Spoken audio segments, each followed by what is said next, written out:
Order, Millie. You don't need rocket science to understand what you said. I understood you clearly, and we don't want to engage in debate. Nabin Abuera, continue. Thank you, Mr. Speaker. Mr. Speaker, today, I've had a lot of time to reflect on whether this country, we want to move it forward, we want to have it stagnant, or we want even to become repugnant. I'm saying this, Mr. Speaker, because any progressive country, any progressive system, we should have started by looking at our 2023-2024 Act, Finance Act, and asked ourselves the question, has it served us well? Number two, we should have asked us, we intended to collect a certain amount of money. Did it help us collect that money?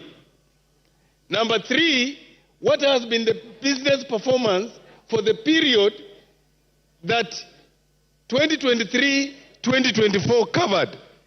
And finally, Mr. Speaker, we should ask ourselves, has the current Finance Act helped us to mobilize savings? What is our saving ratio as a country? Mr. Speaker, as I look at that and evaluate the 2023-2024 Finance Act, I return a performance ratio of 44%.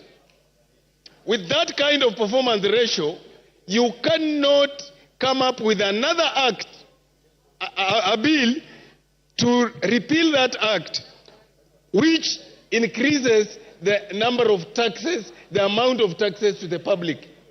Because you have failed to collect over 300 billion. Mr. Speaker, whereas the chairman of the Finance Committee presented to us a report here, which looked progressive, unfortunately, it fell short of curing the problems in this bill. What are the problems in this bill? Mr. Speaker, if you look at Schedule 4 and Schedule 3, then you return a no acceptance to this bill. One, if you look at the 10% duty on Kilinga, you are only improving the status of one business person. When you look at the duty on billet, you are improving the status of the same person. You cannot create a law that only ensures that one particular individual or one particular entity of business thrives at the expense of the others. Mr. Speaker, whereas one would want to forgive the drafters of this bill for imagining that if you removed tax or if you remove the sanitary towels that are locally manufactured, then you have cured the problem, is lying. I've talked to my own daughters in the house. They tell me the sanitary towels they use are all imported. So in other words, when you see the young girls going to the streets and asking us whether wasinyeshe, they mean it. Because you are making their life unbearable. Mr. Speaker, I want to pick on an issue here. And this issue is based on Schedule 4. If you look at all the taxes under Schedule 4, on telephone, on all those things there, they are meant to help improve businesses.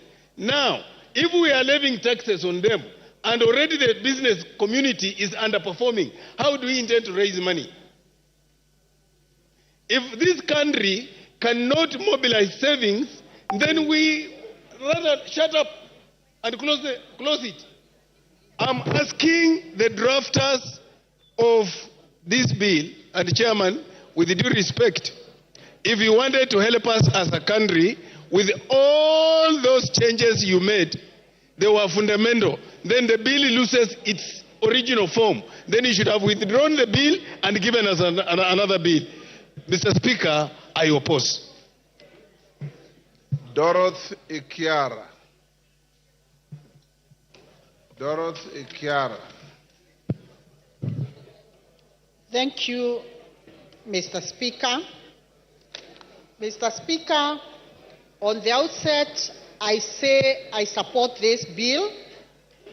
And Mr. Speaker, I was seated here in the House and I participated actively in passing the budget and appropriation bill when it was presented before this House.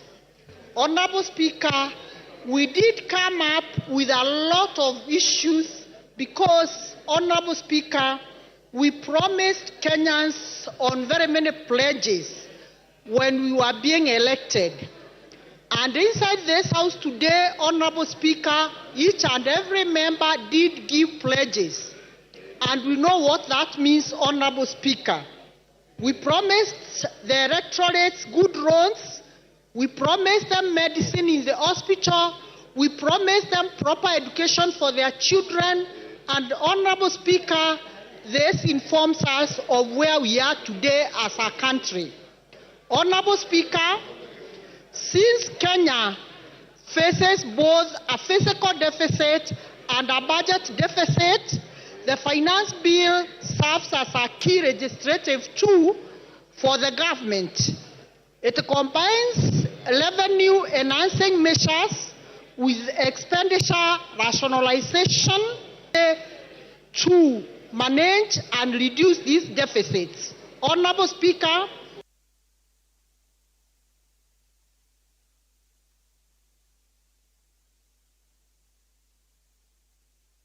elected. And inside this House today, Honorable Speaker, each and every member did give pledges. And we know what that means, Honorable Speaker. We promised the electorates good roads. We promised them medicine in the hospital. We promised them proper education for their children. And Honorable Speaker, this informs us of where we are today as a country. Honorable Speaker, since Kenya faces both a fiscal deficit and a budget deficit, the finance bill serves as a key legislative tool for the government. It combines revenue enhancing measures with expenditure rationalization as a strategy to manage and reduce these deficits. Honorable Speaker, for the first time, a finance bill is similar to the medium-term review, and this is better for our country in terms of consistency and planning. This finance bill today that we are looking at, Honorable Speaker, is people-centered. I'm saying this, Honorable Speaker, because I personally participated when the Finance Committee, led by the very able Chair, Kuria Kimani, was going around seeking public views on what they had proposed in the budget. Honorable Speaker, and it is for this reason that after they listened passively to the citizens of this country, they did come up with a raft of changes that are all in favor of the citizens of this country. Honorable Speaker, aside from the key highlights which the Finance Committee addressed, some of these proposals that they had proposed initially have now been dropped. Key is 16% VAT on bread. Honorable Speaker, they listened to the members of public and it is not there anymore. VAT on transportation of bulky things like sugarcane, they listened to the citizens and they removed. No increase in the mobile money transfer. Honorable Speaker, yesterday as I was passing through one of the streets in Nairobi, I had members, I had the people who are shouting the citizens of this country who are severely misled that mobile money transfer will not be removed. Honorable Speaker, I want to say the committee listened to the citizens, and this is one of the things that was removed, Honorable Speaker. Excess duty on vegetable oil, edible oil, is no longer there, Honorable Speaker. Then, Honorable Speaker, as the majority leader has alluded to, what this bill has tried to do, Honorable Speaker, it is to promote the local manufacturers. Honorable Speaker, it is very clear that moving forward, the local manufacturers, like the locally assembled bikes, they will be assembled duty-free as opposed to the imported ones.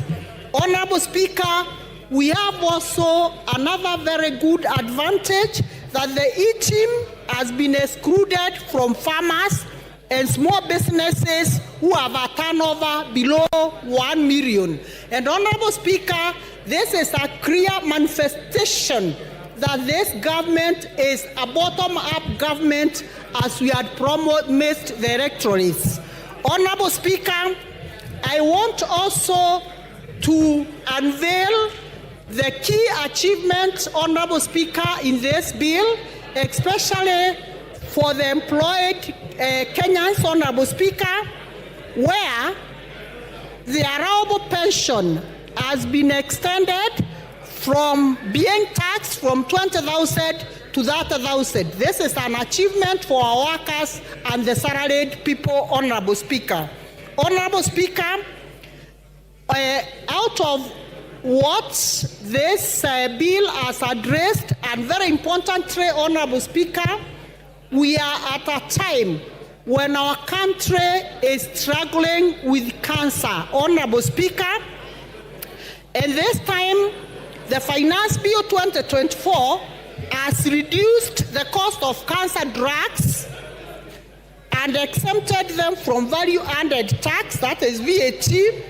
And this initiative, Honorable Speaker, is designed to alleviate financial pressure on patients and enhance access to medicine, cancer medicine, Honorable Speaker. And we are doing this when the country is struggling with increased cancer cases. I want to pinpoint a place like Meru County where cancer is on the rise, Honorable Speaker.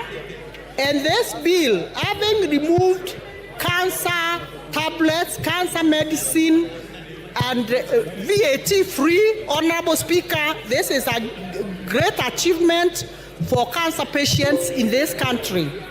Honorable Speaker, we also want to underscore the achievement of employment of teachers.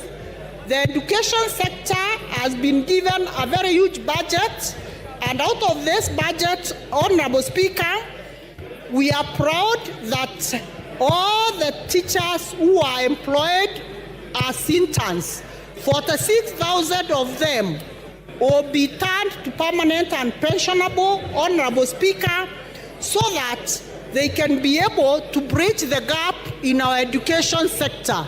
Honorable Speaker, we know too well investment in human capital is the one single investment that every progressive country must make. Honorable Speaker, education is very key in ensuring that we become globally competitive amongst our equals, Honorable Speaker. And employment of the 46,000 teachers, coupled with the 56,000 teachers who are employed last year, Honorable Speaker, this makes the greatest achievement that this Kenya Kwanza government has achieved in ensuring that in a span of 2 years, we have employed 102,000 permanent and pensionable teachers. On top of that, Honorable Speaker, there is another cohort of the 20,000 who will equally be employed on temporary or internship, Honorable Speaker. And Honorable Speaker, this is an achievement that we must all out and welcome, because our youth, whom we promised jobs during that time of campaign, they are getting jobs and being absorbed in various areas. Honorable Speaker, I want also to say this Financial Bill 2022 includes provision to support individuals with also chronic diseases. Honorable Speaker, by establishing the emergency kitty, the SHIP, Chronic and Critical Illness Fund under the new Social Health Insurance, this fund will cover treatment. Honorable Speaker, it is evident that a majority of people who suffer from chronic diseases, they go through a very difficult moment. And this Bill 2024 has been able to cure this. Therefore, Honorable Speaker, I strongly support this Finance Bill 2024 and I support. Thank you, Honorable Speaker. Thank you, Dorothy. Millie Odhiambo. Thank you, Mr. Speaker, for giving me this opportunity. Mr. Speaker, I wish to start by saying that one of my favorite books is Good Girls Never Get the Corner Office. Mr. Speaker, this is in response to what you are telling me earlier in the morning when you are urging me to be a good example to the girls, the younger ones who are doing their first term. Mr. Speaker, if they are good girls, they'll never get corner office. Be as bad as Millie Odhiambo, you will be the mother of this house. I am a bad girl, and as a bad girl, I'm here serving my 4th term. So do not be cheated like the African culture where you are told have decorum, dress nicely, be kind, be nice. I'm telling you, you will go nowhere. Be a bad girl like me and you'll get somewhere. Mr. Speaker, having said that, I wish to declare my interest under the standing orders number 90, which Wamuchomba stood on, because I don't want to be declared disorderly. And that is because when you have a pecuniary or personal interest, you declare. And Mr. Speaker, I want to declare my interest as a former user of sanitary towels, and as Dynasty as a former user of diapers, and as a future user of diapers. Because as a woman, once you get menopausal, you will have leaks and you will use diapers. And Mr. Speaker, I want to say, it's not all women, so Rosa should not be worried, but there are women who get leaks. And I want to say that there are people, because we don't want to have shame over menopausal issues, we don't want shame over period. And Mr. Speaker, I am saying this because I've been sitting here today listening patiently to the men talking about sanitary towels that is in the finance bill. And they are speaking with authority. If we wanted to save money the way the finance committee has done, and want to tax anything else, go and tax men innerwears. Go and tax men innerwears. Don't speak on our issues as women. Let us be the one to speak about sanitary towels. We are the ones who know what works for us, and you are saying we want to encourage the local manufacturing. While you are waiting to enable our local manufacturing agencies to create those sanitary towels, will we tell our periods to stop? Our periods will not stop while you are manufacturing. Our girls will have their menses as usual, and the cost that they are used to will be higher because that will come through underground. What I am saying is, Mr. Speaker, I do not support the finance bill. And I'll give you the reasons why I don't support it. One, I don't support it because it's devoid of a strong policy underpinning. Number two, I don't support it because it's not premised on a better model, but on a beta model. The KK government told us that their things are premised on BETA, but increasingly we are seeing it premised on BITTER, beta model. That's why I'll not support it. And Mr. Speaker, the other reason I will not support it, it's because it encourages opulence. Look at how much money I have. Look at the price of my watch. It's have a 5 million watch, and I'll explain why, Mr. Speaker. So do not be in a hurry to ask me to explain. I'm going to explain. Mr. Speaker, number one, the one I've talked about, the tax system that is devoid of a strong policy underpinning or premised on a flawed policy underpinning. I will give you the example of the eco levy that seeks to strike a balance between the economy and ecology, but fails miserably to do that. Mr. Speaker, if I give you an example, this government has actually sponsored or facilitated roads in Fangano Island and the tarmac in Rusinga Island, even though they are taking pretty long. And I want to tell you, Mr. Speaker, that if you are to use this model, the taxing model that they are saying, then it means that a contractor who is doing those roads and earning billions on those roads, Mr. Speaker, when they destroy the environment, the fishermen from Rembaringiti, Rusinga, Mfangano, and Sukuru Island, who will be making at most 1,000, will be asked to repair that person's damage through tax, forgetting the PPP principle. The person who destroys is the one who should pay that damage, not me. The fisherman of Omena making 1,000, you're expecting me to pay the tax of a person who is earning billions doing that road. I do not support this tax. Mr. Speaker, I can give you another example. Mr. Speaker, the second example I'm going to give is on the issue of the smartphones again. And I want to thank Honorable Rachel Nyamai, who actually said that one of the ladies that she's sponsoring her education, when she talked to her, the lady told her, I'm here doing TikTok. And we do not actually seem to understand how that relates to this tax. Now I'll tell how it relates to this tax.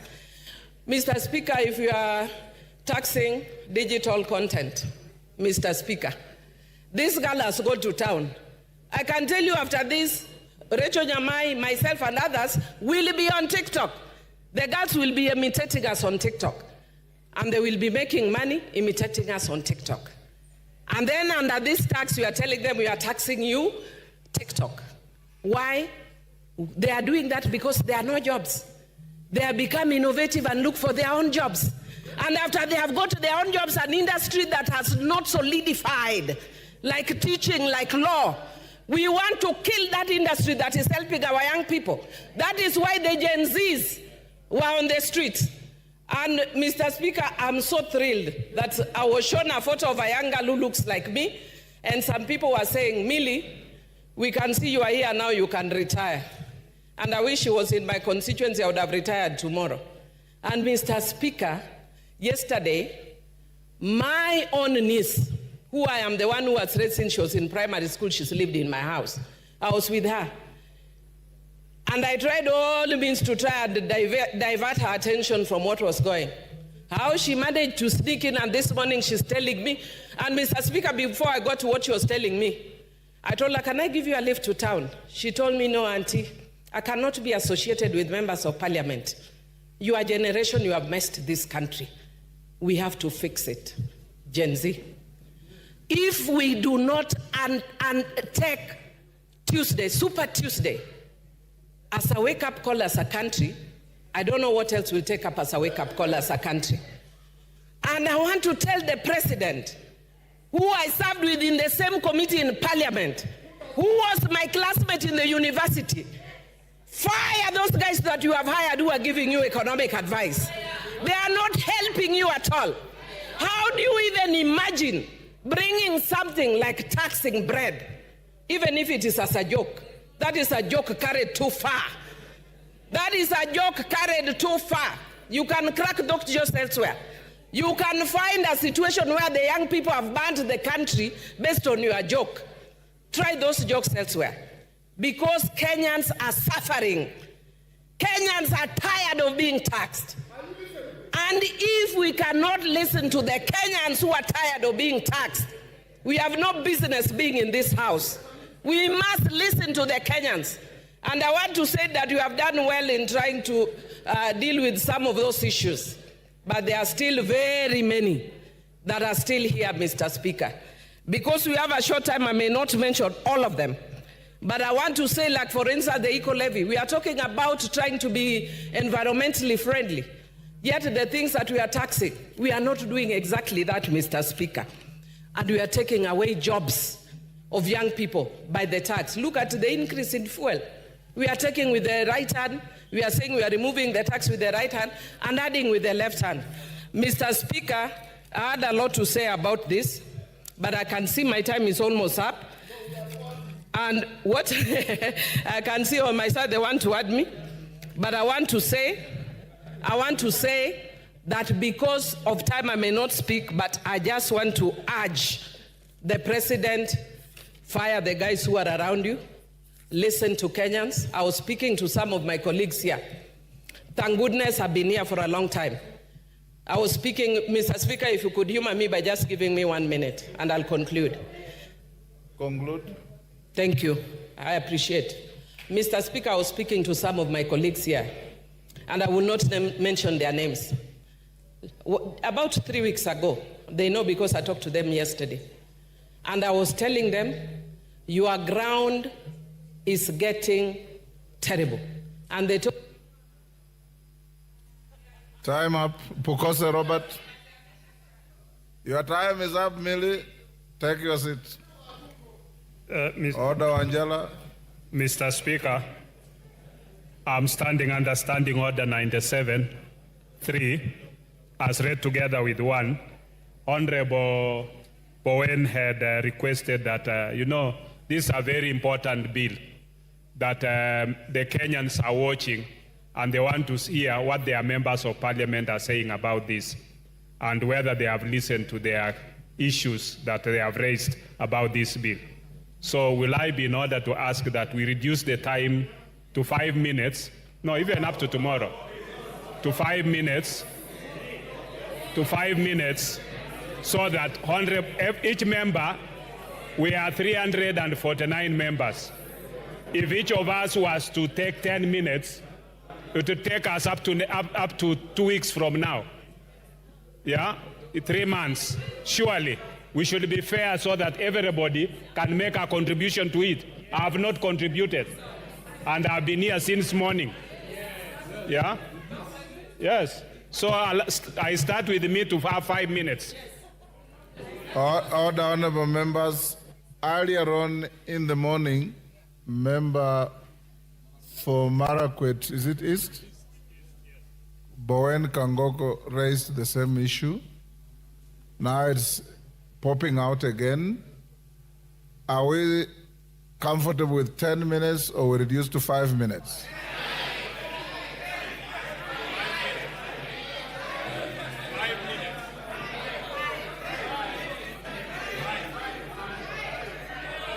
Order. Yes, Rafael Wanjala. Wanjala, I see you raising. Round 5. Otienda Amolo. Order. Otienda Amolo. Support 5.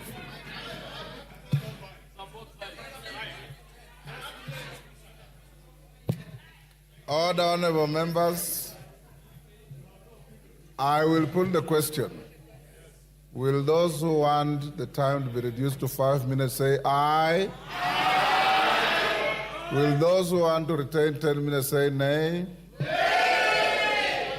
The ayes have it. Okay, because order, honorable members, and I think order. I think it's only fair and just because my screen is bursting with requests. So in 5 minutes, my teacher used to tell me, if you can't make your point in 2 minutes, you are unlikely to make it in 30 minutes. Thank you. Yes, thank you, Honorable Speaker. Honorable Speaker, I stand to support this finance bill with amendments. Having listened to the people whom we represent, having complained about VAT on bread, having complained about the 2.5% tax on the vehicles, having listened to them that we want to create jobs for our people. Honorable Speaker, I want to thank the committee, and I want to tell the public that the committee is made up of members from both the opposition and the government side, or the minority and the majority. So this bill was not made by Parliament. It was done by the executive and it's been brought to the House. Your members of parliament have listened to what you wanted to be amended. And therefore, we want to pass it with those amendments, and that is the essence of the public participation. This bill was brought to the public participation, and it goes through the process. Honorable Speaker, when you listen to people outside there saying, reject the bill, this bill is also important because it has to raise part of the revenue to finance what the public requires from the government. And because it has to finance that, as we speak today, we've raised the money for counties to 400 billion. This bill is going to raise 346 billion. That 346 billion will be added with what is being collected in taxes to make it 400 billion so that the counties can have money to offer services. This is going to meet the budget deficit from what the government is collecting. So it is what the government continues to collect.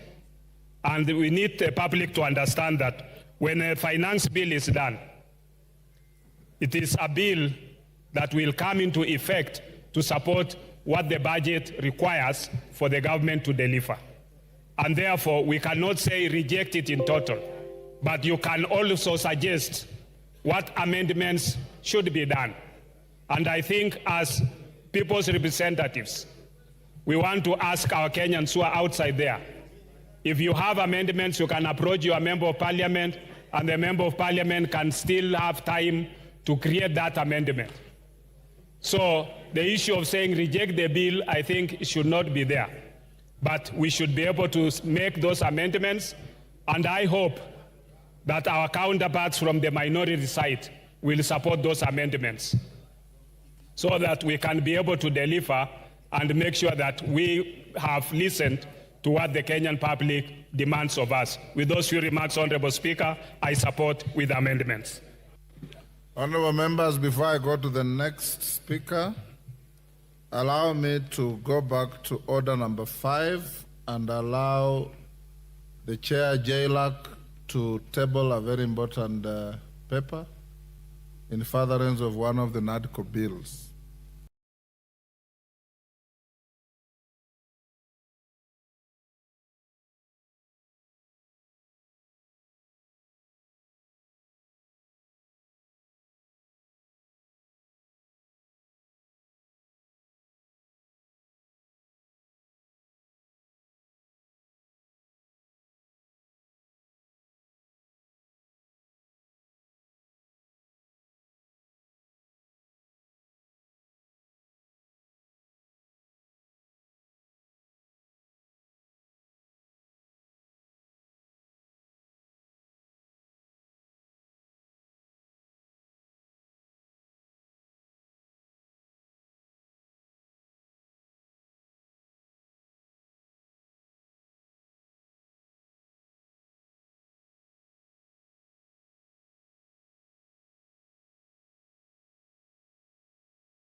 Murugara.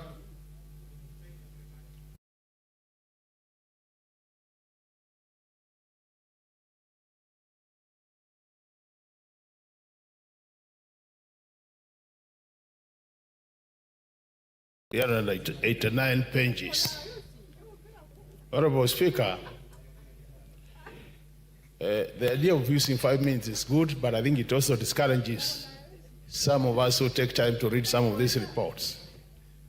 But I want to see this. Reading through the report, a lot of individuals and institutions did present their comments to the Finance and Planning Committee. And I want to appreciate them because based on the experience of last year, where the same number gave their comments and they were never taken on board, this time I thought they would not be able to appear. So we must appreciate.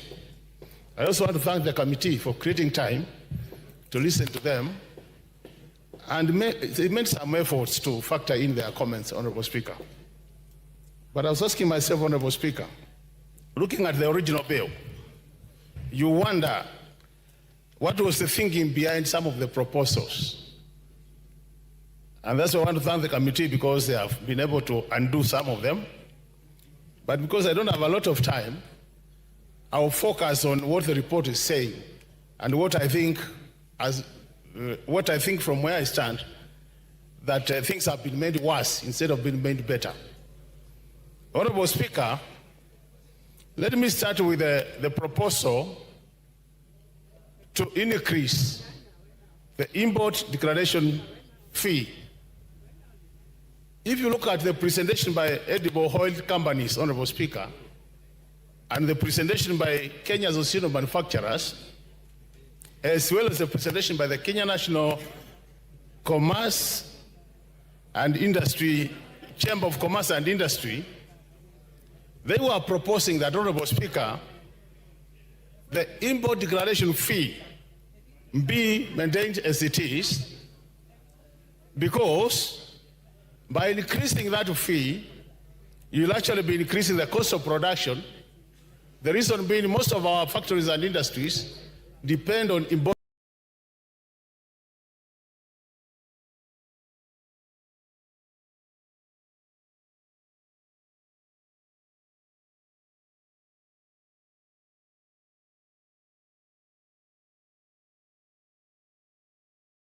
inputs.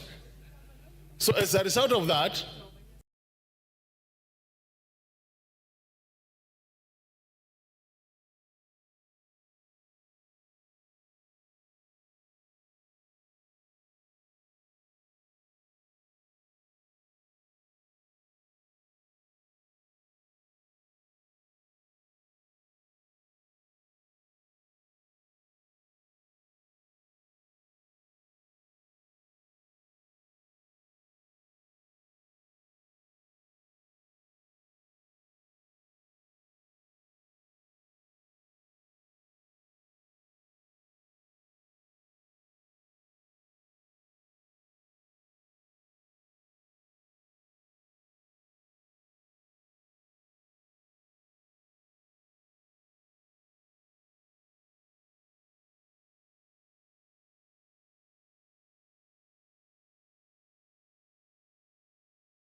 you touch the whole economy, and by doing that, Honorable Speaker, you increase the cost of production, and this will directly affect the Wajikus, the Mwendes of this country. And I can tell you for sure, Honorable Speaker, this now bill, the proposed amendments are going to make this bill more worse, and it's a very good candidate for voting no at the point of voting. With those remarks, Honorable Speaker, I want to submit and say that. Time up, Kangoko Bowen.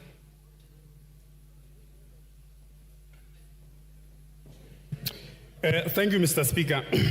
And Mr. Speaker, I want to stand to support the finance bill. Mr. Speaker, this morning the leader of minority, my good friend, Opiyo Wandayi, asked a question as to why this finance bill was so contentious. And since we have had a finance bill since 1963, And the Finance Bill 2024-25 is creating a serious issues, including demonstration in the streets. Mr. Speaker, I want to say this. What is outside there, Mr. Speaker, or what the people outside there, what they have been told by activists and people who have not read the bill, Mr. Speaker, is completely misleading. Mr. Speaker, I know there has been some contentious clauses in this bill, but Mr. Speaker, as moved by the chair of Finance this morning, Honorable Speaker, you will find that the bill which was proposed by Treasury, the committee looked at the bill and they proposed several amendments which are actually people-friendly, Mr. Speaker. Mr. Speaker, I want to say that in the original bill, there was a 16% VAT on bread. And Mr. Speaker, the bill in the House, or the report in the House now, as by the committee, that VAT has been dropped. Mr. Speaker, the proposal to have 2.5% motor vehicle tax, that clause now has been dropped. Mr. Speaker, the exercise duty, which was proposed in the original bill, especially on vegetable products, Mr. Speaker, that one has been dropped. The Honorable Speaker, the eco-levy, which is, we have had many of our colleagues here discussing. This one, Mr. Speaker, as many of my colleagues who spoke before me, it can only attract on imported finished products. And Mr. Speaker, we want to move from a trading country to a manufacturing economy. We cannot be a country which is importing almost everything, importing, including even a tissue paper. So the reason why this one is there, and we are saying it can only apply to imported finished products. But on locally manufactured products, Mr. Speaker, the tissue papers, the sanitary towels, and anything else locally manufactured, it's not going to attract the eco-levy.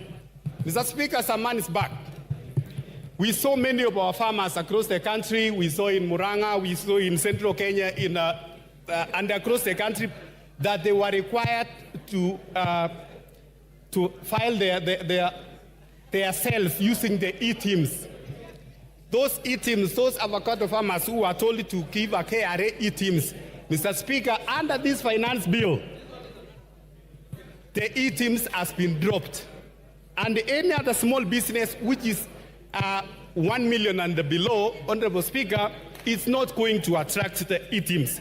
Mr. Speaker, the other day, the Cabinet Secretary of Treasury, Mr. Speaker, read the budget, the national budget, 2024-2025, before this House.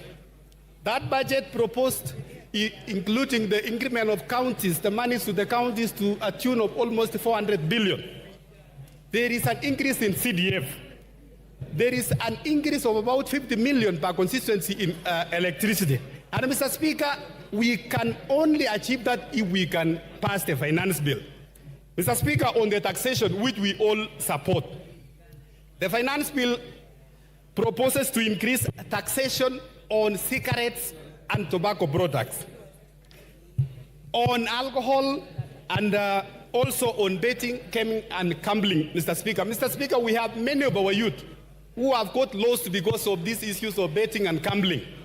The proposal to increase tax, Mr. Speaker, is to make sure that in that space we control our young people, and also we direct them to a very good cause in this country. So, Mr. Speaker, I want to say also on the issue of alcohol.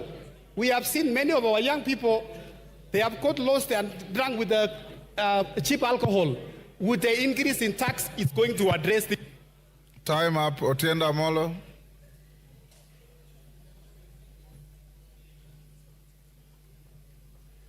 You'll get.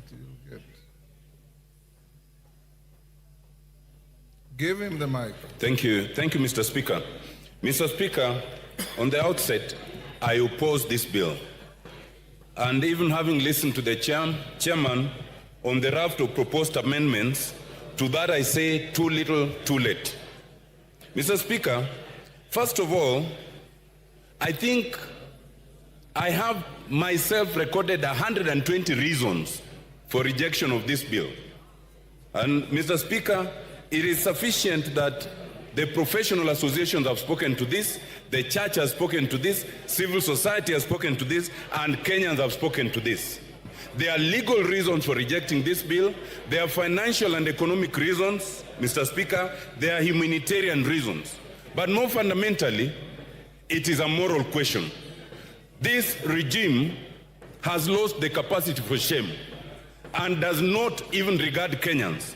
Mr. Speaker, I was tempted to attack some of these entities, the church, some ambassadors, because they are the ones who are at the forefront for supporting this regime. But I will forgive them. I will only tell them it is good you have realized the error of your ways. This regime, Mr. Speaker, needs to understand the etymology of governance. The whole idea of governance is that the people voluntarily relinquish some of their rights and liberties for the government to protect them. But in this case, we have a government that does not want to protect its citizens, it actually wants to decimate them. We must reject that idea. Mr. Speaker, it is important to understand that a budget is made for the people. And traditionally, it is the people who must be listened to.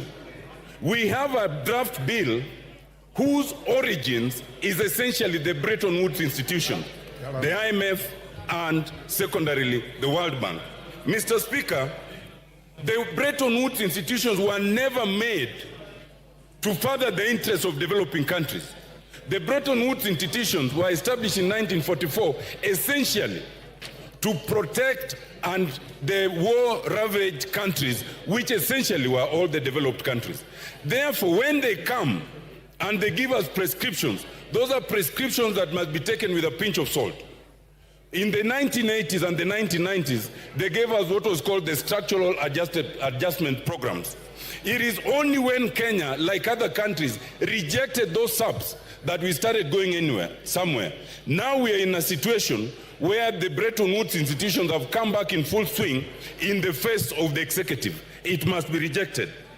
Mr. Speaker, it is important to understand that this bill does not protect and is not the interest of Kenyans.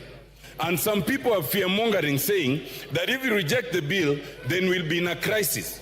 We will not be in any crisis. Like last year, Mr. Speaker, when the High Court stayed the 2023 bill, the 2022 bill continued until finally, the bill was cleared.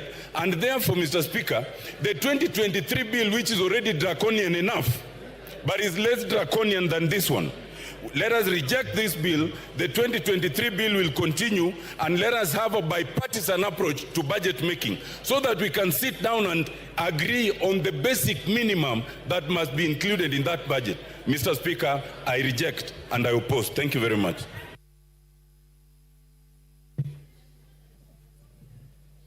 Paul Melly. Julius, sorry, not Paul. Julius Melly, Chair Education. Give him the mic.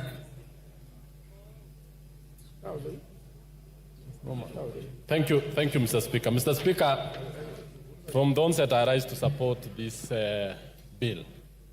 Mr. Speaker, this bill is quite progressive, and I want to ask members who have opted not to read the report, and I think as part of the parliamentary procedures, Mr. Speaker, you gave your guidance that every other bill that is tabled in the House procedurally goes to the committee, and the committee did its work very diligently, led by Honorable Kimani Kuria.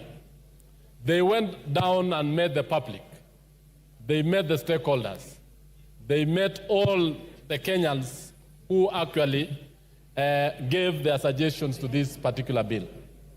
Honorable Speaker, as we debate this particular bill, we need to know that as the bill stands now, Honorable Kuria and members of the budget of the planning committee that is a committee, have made a raft of proposals on amendments that are very progressive, very important, and in fact, certain issues that are being discussed by members in this floor are not part of what the committee recommended. But the committee recommended a number of things. That one, taxation of certain nature. For example, let me just give an example of the deletion of certain clauses. Clause 124 on motor vehicle tax. Previously, the bill, when it was tabled in the House, Mr. Speaker, had made proposals on motor vehicle taxes, the bread tax, and many others.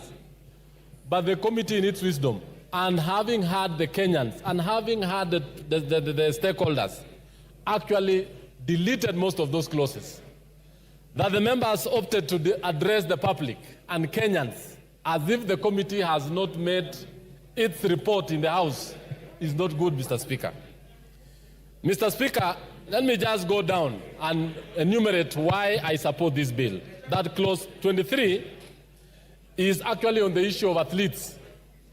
There was a proposal to tax the income by the athletes.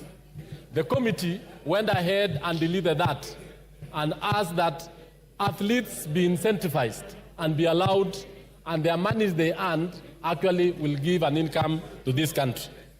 On the issue of eco-tax, a lot of imported items have actually been taxed to protect the local manufacturers. And this has been said all the time by the Kenya Association of Manufacturers, the Kenya Private Sector Alliance, that the local manufacturers need to be protected against the large, well-established companies which can actually flood our markets. And in so doing, we are not exporting the jobs. When we buy from foreign countries, and Mr. Speaker, I would just want members to know this, we are actually exporting jobs to those nations. We are actually exporting money. And that is why, from last year's finance bill, we have been able to stabilize the issue of foreign exchange. We have also been able to bring the inflation down. Mr. Speaker, when you look at clauses 34A, 1 and B, the committee proposed to actually delete even taxes on aircraft spare parts and many other things. This is actually the reason why Kenya is a hub in this region, where most of the countries in the region always do their maintenance and servicing of their aircrafts in this country. Clause 45 up to 48 introduces the eco-levy, and this one is actually to make sure that imported material from other countries are actually taxed, and this is actually to safeguard our climates and also to ensure that the way we dispose issues like phones and even tires. And in this same clause, Mr. Speaker, we have the issue that the motorcycles, the wheelchairs, tires, and everything else are exempt because these are Kenyans of low level who are going to use this. So as we speak, Mr. Speaker, this bill is very important. It is serving this country very well, and therefore I support. Thank you, Mr. Speaker. Thank you, Melly. Who did I want? John Badi. We've reduced time to 5 minutes. All of you will have an opportunity. Thank you, Mr. Speaker. Mr. Speaker, I want to start by saying that since President Ruto took over power, I've never been to State House. I don't intend to. I have never had a one-on-one meeting with him, so the only forum I can use is this one, to tell him what I think he needs to do. The President, I want to tell you, the people you have hired, economic advisors you have hired at State House, and the people you have put at the Treasury are not advisors, but they are economic saboteurs. Please look for economic advisors to help you govern this country for the remaining period of 3 years. I say so because, Mr. Speaker, this idea and perception that is coming across, and I hear it a lot even with my colleagues across the aisle, that for you to grow this economy, for you to narrow the budget deficit, you need to tax Kenyans more. That is, nothing can be further from the truth. Mr. President, ask your team to compare and give you the data. When we passed the finance bill of 2023, what effect has it have on revenue collection?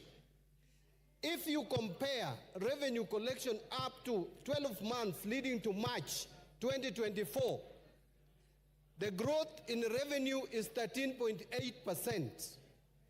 Compare that to the same period ending March 2023, revenue growth was 14.5%, far much higher than revenue growth for this year, even in a year of election. The reason is simple. You are discouraging tax collection by imposing excessive high taxes which are discouraging business in this country. I heard the leader of majority tell us not to be populist, not to play populism. I want to remind Honorable Kimani Ichung'wah, that which you call populism, that which you call playing to the gallery, is what has made Kenya Kwanza government, which was just stamping, to climb down and accept what Kenyans had started saying early, and they were not listening. Therefore, we will continue playing populism if that is what is going to make Kenya Kwanza listen to us. Mr. Speaker, this government is giving you with the right hand and taking with another, the left hand. Why do I say so? We are being lied to as a country that now VAT on bread is going to be reduced, which anyway was not there in the first place. You are the ones who came up with this crazy idea. This crazy idea was not in our books. It is this government which came up with a crazy idea, and now they are telling us we should celebrate when we have caught them. It is like someone trying to steal your cow at night. And when you hear the footsteps of the cow and you come out and you shout and make noise, then he comes back with the cow and he tells you you should celebrate because I've not stolen it. We have caught you. The people of Kenya has caught Kenya Kwanza when they wanted to introduce tax that don't exist anywhere in the world, like motor vehicle tax. This government will go down as a motor vehicle tax government. Mr. Speaker, look at what the committee is trying to do. This Committee of Finance. After Kenyans have made noise and you are reducing these taxes, then you come up with a clause at the end, the last paragraph of your report. You are going to introduce a new clause to this bill, which was not there, called road maintenance levy. And you are telling us clearly that you have not been able to collect enough levy in this year than previous year because the prices of fuel was high, and you are proposing to increase it here by 7 shillings, but I'm told, I have information that you are going to move it to 9 shillings when we come to the Committee of the Whole House. We must reject these attempts to increase the price of petroleum product, because that will increase even the price of electricity and therefore will increase the cost of production. Order, Mbadi. Yes, Chairman. What's your point of order and under what standing order?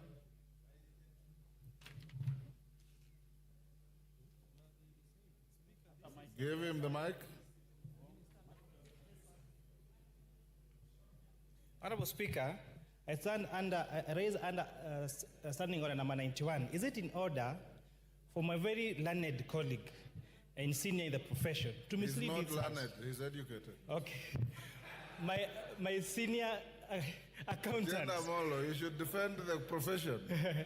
Is it in order, Honorable Speaker, for CPA Bandi, an experienced accountant and a very experienced lawmaker, to say and to inform this House that the report on the Finance and National Planning is amending the road maintenance levy to increase fuel prices? He should know better that an increase in the fuel prices is contained under regulations. on the Kenya Roads Board Act. And therefore, introduction of increase of fuel cannot be done on a finance bill. It is just a matter of simple logic that such an experienced legislator should know, Honorable Speaker. Yes, Bandi. Finish up. Bandi, finish up. Give Mandi the mic. The mic. Mr. Speaker, I'm shocked that the chair of Finance and Planning Committee does not even understand this report. Let us go to page 3, is it 397 or 377? There is the last paragraph, Mr. Speaker, and I want to read it if you allow me. New clause 66. New clause 66, road maintenance levy. The committee notes that the road maintenance levy is charged on all petroleum. I don't want to read all that. It says,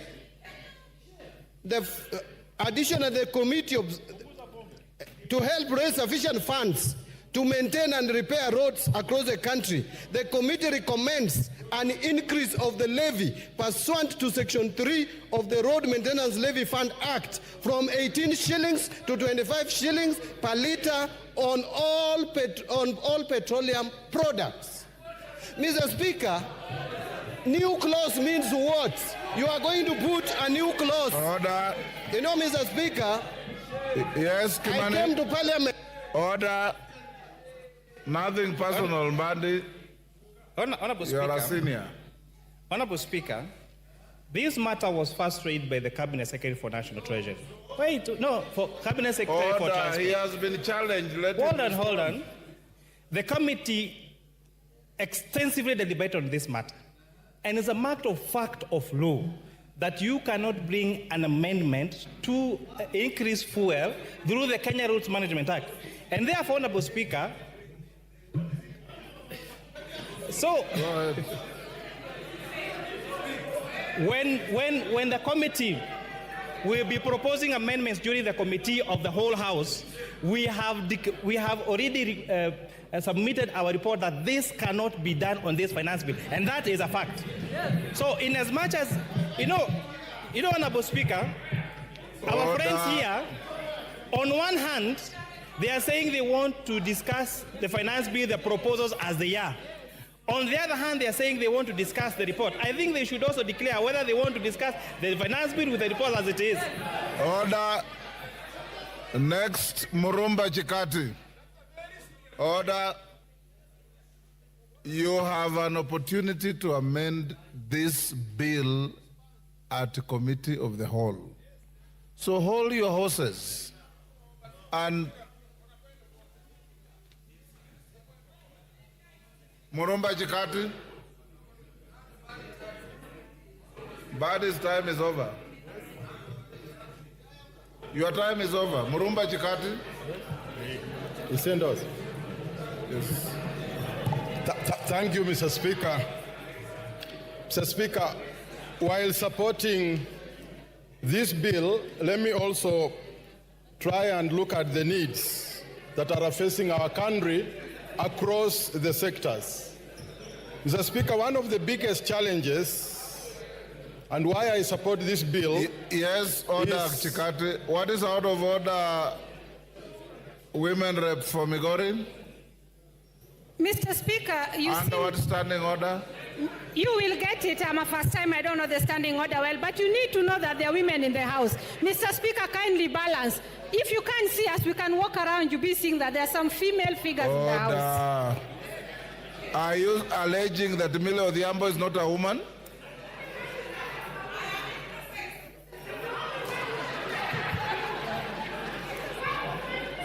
Go ahead.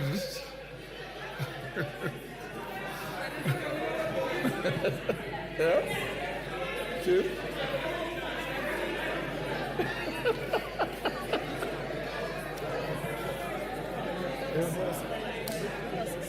Mr. Speaker, can I continue? Thank you. So, thank you, Mr. Speaker. While supporting this bill, I would like also to examine the needs that are facing our country across different sectors. One of the biggest challenges we've had is with the education sector.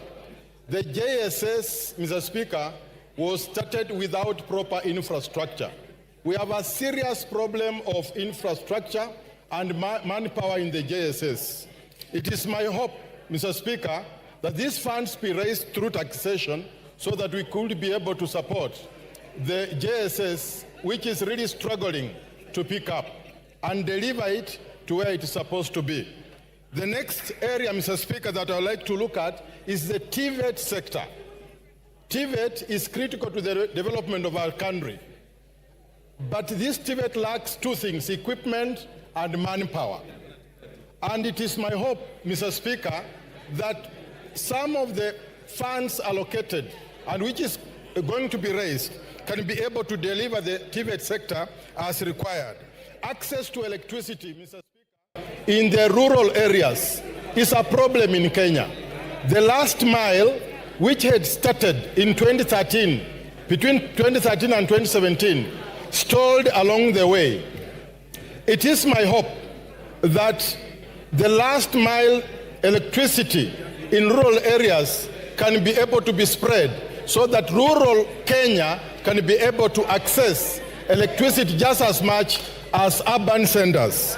Mr. Speaker, access to the health sector in Kenya is important, and therefore part of this bill proposes to raise money for the social insurance fund, which is critical to access to health in our country. And access to health is also important because it translates to the development of our country in general. Thank you, Mr. Speaker. I support.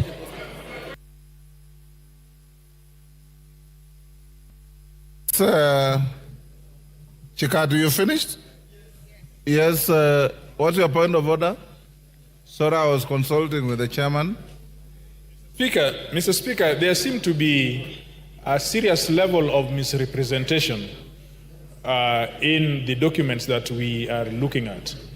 And we trusted that the report by which we are comparing the debate on the bill is accurate, is honest, and is straightforward.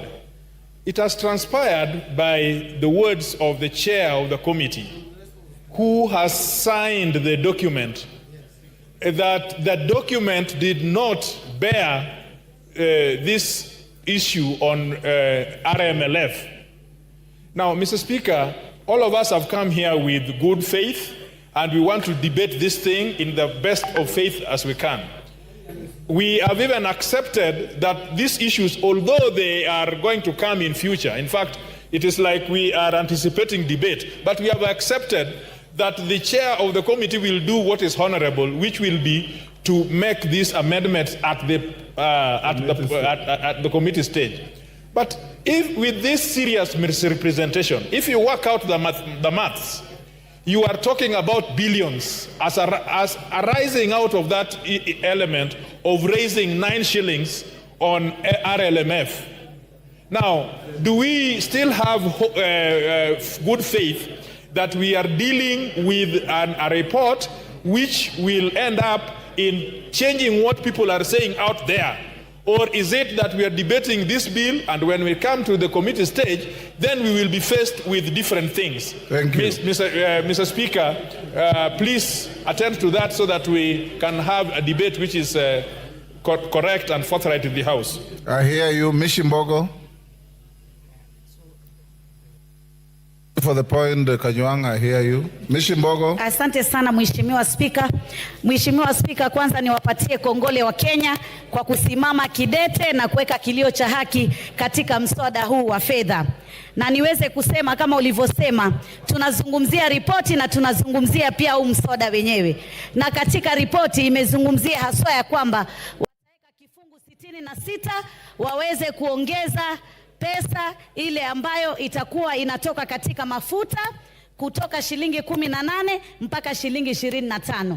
Na tunasisitiza hapa ya kwamba jambo hilo halitafanyika, na tukifika Committee of All House jambo hilo lisiweko, kwa sababu iwapo itaongezwa basi itakuwa yale yote ambayo yamerekebishwa ni bure, kwa sababu ukiongeza mafuta umeongeza uchukuzi, umeongeza mambo ya kutengeza bidhaa, umeongeza kila kitu, yale yote itakuwa ni bure. Jambo la pili, Mheshimiwa Spika, hata sisi kama Wakenya iwapo tunataka kukimu bajeti yetu, haiwezi kuwa njia ni moja tu ya kuweka ushuru kwa Wakenya ambao ni walala hoi na wamefuka ukutani. Lazima tubadilishe mbinu, lazima tuwe na mbinu mbadala ya kufufua viwanda, ya kujenga viwanja na kutafuta njia ya kupata mapato ya taifa letu la Kenya kupitia rasilimali nyingi ambazo tunazo katika taifa la Kenya.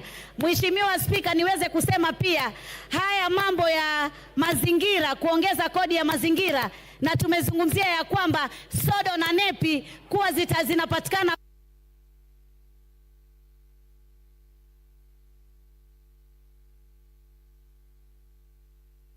na wameambiwa ziko China wazingoje zije. Hiyo ni kumaanisha hatuna uwezo thabiti wa kuweza kuwa na sodo, na hivyo basi afya ya kina mama haswa katika mambo ya hedhi itakuwa na matatizo iwapo tutakuwa tumeongeza jambo kama hili. Jambo la pili, mambo ya mafuta ya kutoka kwenye miti na kutoka kwa wanyama, ile Kiingereza tunasema edible oil. Kwa nini ipunguzwe na isitolewe kabisa, isiwekwe sufuri ushuru? Hii ni kitu ambacho kinatumika, bidhaa inatumika na Wakenya wengi wale walala hoi. Kwa hivyo jambo hili lazima tulitowe. Jambo jengine, nasikitika sana, sijui ni nani ametoa mambo haya ama kupeana mawaidha ya kuweka mambo ya ushuru ya mkate na mambo ya ushuru ya ile mifuko ya majani. Jamani, yule ambaye alikuwa ametoa mawaidha hayo tunataka tumwambie shetani ashindwe, kwa sababu sisi wa Kenya mkate twaupenda, twautumia sana, na chai ndio kiamsha kinywa chetu. Nataka niseme pia Mheshimiwa Spika, hata ukiangalia katika huu mswada kuna mambo mengine ambayo yamejificha ambayo yanatuathiri sana, kama vile imezungumzia stove zile za kupika. Stovu zile za kupika ni stovu ambazo Wakenya wengi ambao hawawezi kununua meko za kutumia gesi wanatumia stovu, na hizo pia zimeongezwa ushuru. Ukiangalia tunapigana na janga la malaria, leo tunaambiwa ile tunaita Kiingereza mosquito repellent, ama ile dawa ya kujipaka ili kusudi watu wasiumwe na mbu na kuleta malaria, yes, pia imeongezwa ushuru. Order, Millie Odhiambo, what is the issue? Under what standing order? Mr. Speaker, under standing order 1. No, it's Mr. not Speaker, available. I'll explain, Mr. Speaker. Standing If order you give me... one is not available to you.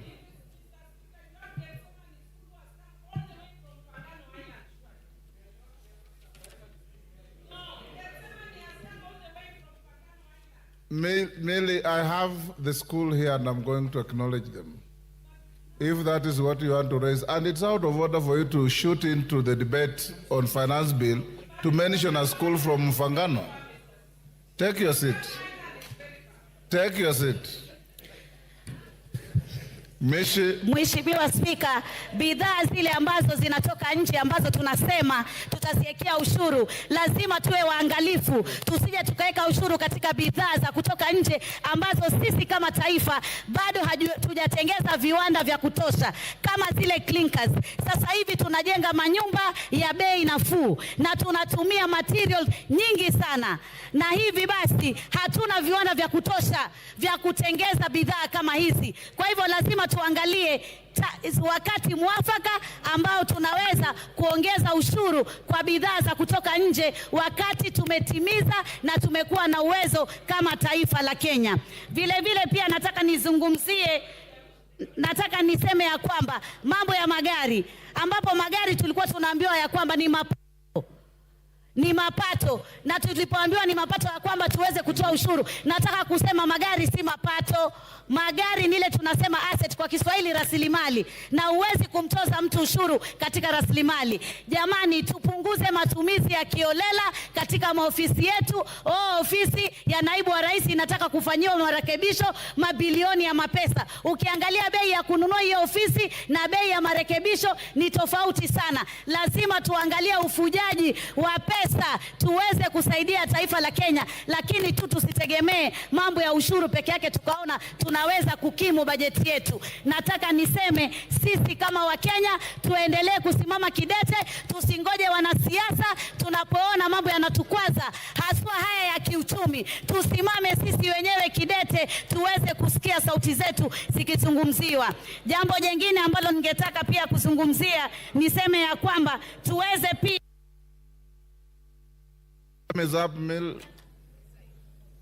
Honorable members, before I give the next member, I want to acknowledge in the public gallery Gethsemane Gardens Academy from Suba North, Homa Bay.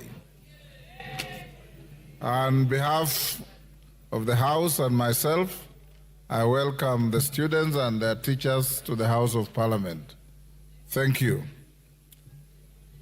Wanjiku Muya.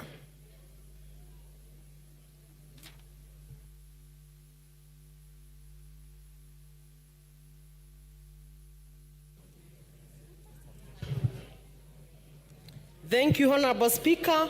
I stand to support the Finance Bill 2024 because the proposal from Nyandarua County and Kipipiri have been heard. And I want to confirm to the farmers from Kipipiri that their potatoes will not be taxed. But having said that, Honorable Speaker, as the chair of regional integration, I want to put information to the House that as EAC we are a community. And I want to discourage members from debating and indicating that the bill is against the eggs from Uganda. That is not the essence of having a community. We can debate it nicely. The eggs from every region within the community are allowed. You can have them from Uganda. So constrain debating on that matter, because as long as you pay, but let us discourage to discuss that the eggs from Uganda, the onions from Tanzania. We are a community, we can also sell to them. Honorable Speaker, I want this House to be honest to the Kenyans and more to the Gen Z. Honorable Speaker, we have a budget. And because many members have debated on the issues that were raised by Kenyans, and I want to congratulate the committee by the very able chair, Honorable Kuria, because they had the proposal of Kenyans on vehicle, on agriculture, on all those things that have been debated. I want to restrain myself from debating on the same and seek that this House become honest for once to the Kenyans. Honorable Speaker, we must ask ourselves, do we need a budget? Of course, yes, we need a budget. How do we finance the budget? Honorable Speaker, the Council of Governors have been camping at State House asking for more funds. Honorable Speaker, these members, led by myself, have been camping at Honorable C.S. Murkomen asking for roads.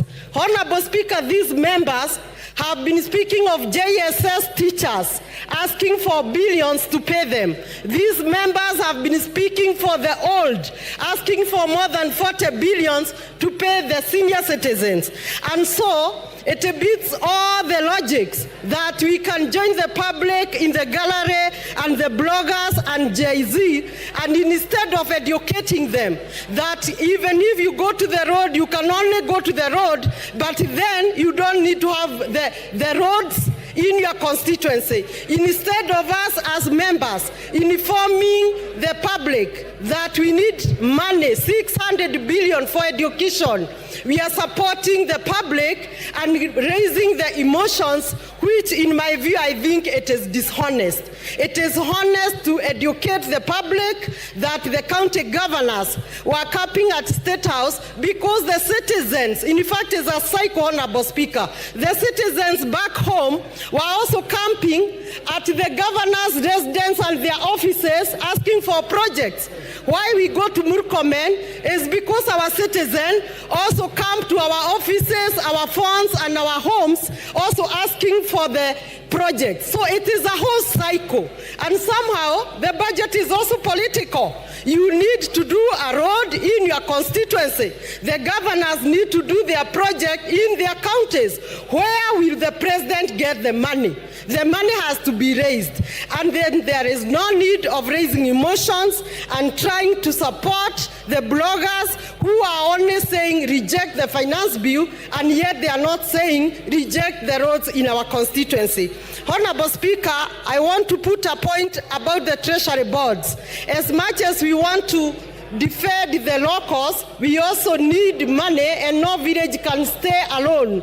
We also need money from investors. I have seen that the Treasury Board, particularly the infrastructure, and I'll be moving an amendment I have already put possibly to your office or the clerk.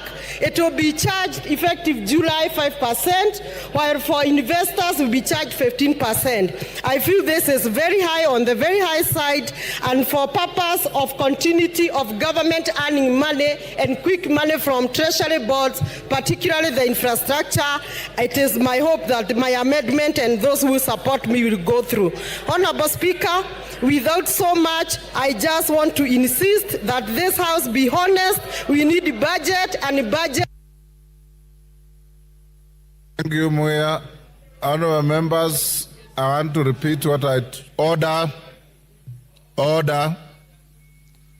Those who intend to file amendments, remember we said by 1 o'clock tomorrow, you must have filed your amendments. Beyond that, they will be rejected. Okay? Babu Owino.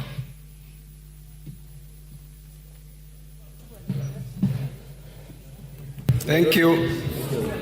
Thank you, Mr. Speaker.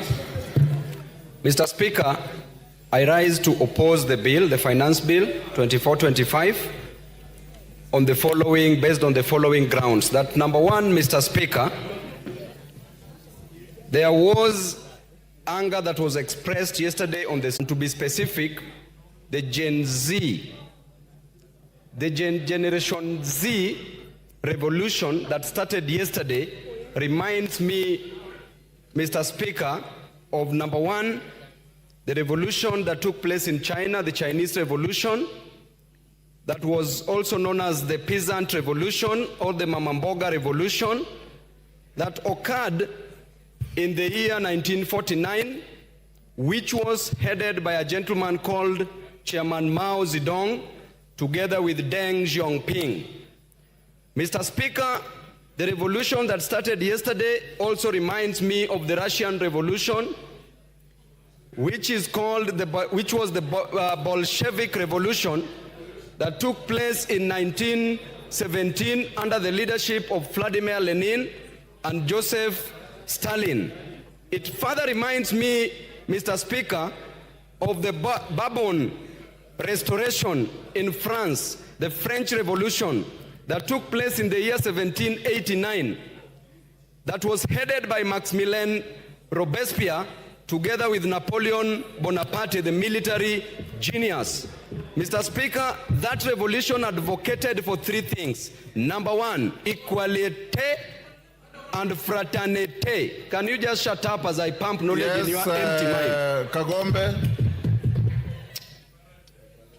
Baba, will you not take your seat? Yes, give Kagombe the... Thank you, Mr. Speaker. Mr. Speaker, the member for Embakasi East... What is out of order? ...is beating drums of war. It is very unfortunate to use this forum, Mr. Speaker. Standing order, Kagombe. The relevance of what the member of Parliament is speaking about is not relevant to the bill that we are discussing here. What he's doing is taking an opportunity to use this floor to beat drums of war in this country. We are at a very bad moment at the moment, at this time, and we cannot allow that to happen on this floor, on the floor of this House, Mr. Speaker.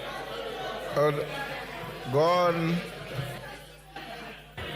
Mr. Speaker, you know I don't like responding to fools. Order. The Bible says in the Can book you of, withdraw that? It's There are in the no book, fools in this house. in the book of Proverbs 26, the Bible says, Mr. order, Speaker, order. that never respond to a Take your fool seat. because the... Order, Babu Wino. Order, Babu Wino. In this house, order, members. Whether a member represents fishermen from the shores of the lake or the sea, whether a member represents herdsmen, whether a member is a professor, you are all honorable members of this house. And there are no fools in this house. And I want to warn you, Babu Wino, respect begets respect. Respect your colleagues, they will respect you. There are no fools here. Can you withdraw and apologize? Mr. Speaker,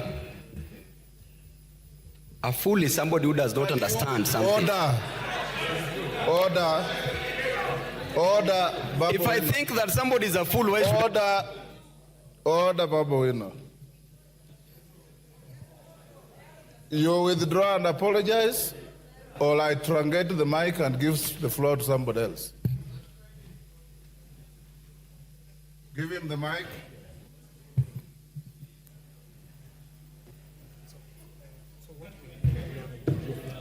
Yes, Babu. I withdraw. And apologize.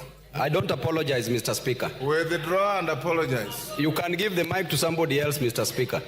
Okay. And I don't withdraw. Okay, truncate the mic. Mutunga. Yes, Chonga.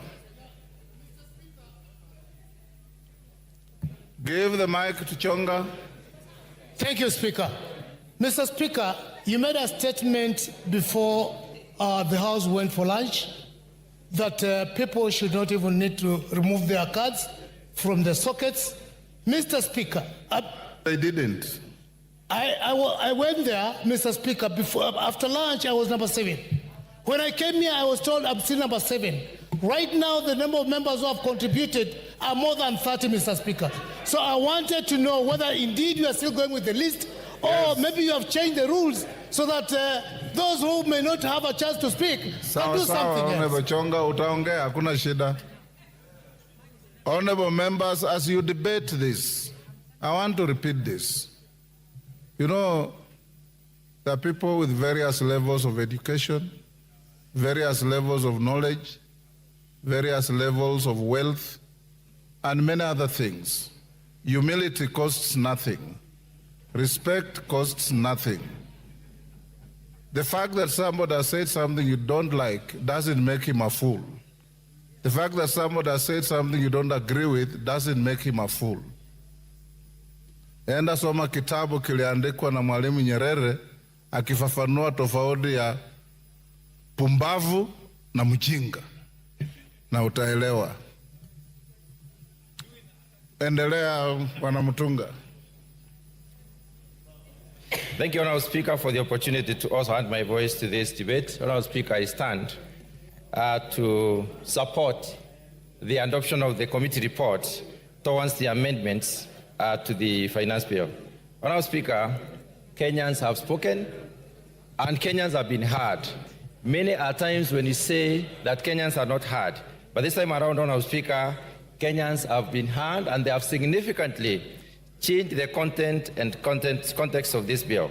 Honourable Speaker, the importance of the finance bill is that it gives the government the ability and the force and the mandate to support development, to support the running of the government itself. This is done by this House because we are mandated by the Constitution under Article 114 to impose or vary the different rates and taxes that different individuals and institutions do pay. Honourable Speaker, many speakers have spoken to revenue generation by governments. Government can get money from international trade, which we are not doing a lot. International trade does not mean one way. It's not importation. a lot more of exportation so that we may be able to earn foreign exchange and even make money as a government through taxes. Strengthening of the sterling shilling is another one, but I want to dwell a lot more on the corporate and individual taxes. Honestly, this is the main source of income for this country, and therefore for us to be able to even engage in manufacturing, for us to be able to diversify the sources of revenue for our economy, we must be able to get money to invest. And the only way we can get this money is through taxation. Honourable Speaker, imposition of taxes sometimes will help us in various ways. Let me look specifically at the import substitution. Honourable Speaker, say for the foreign exchange increase, the imposition of the taxes also increases the possibilities for employment. We have very many Kenyans out there who are not employed, and we need to have them employed by creating possibilities for them. There are specific provisions within the report which basically vary the taxes. For instance, excise duty on potatoes, onions, and table eggs. I would like to dwell on this for 1 minute, Honourable Speaker. When we import potatoes, we make sure that our farmers do not produce. When we import onions, we export labor for our farmers. We bar them from producing.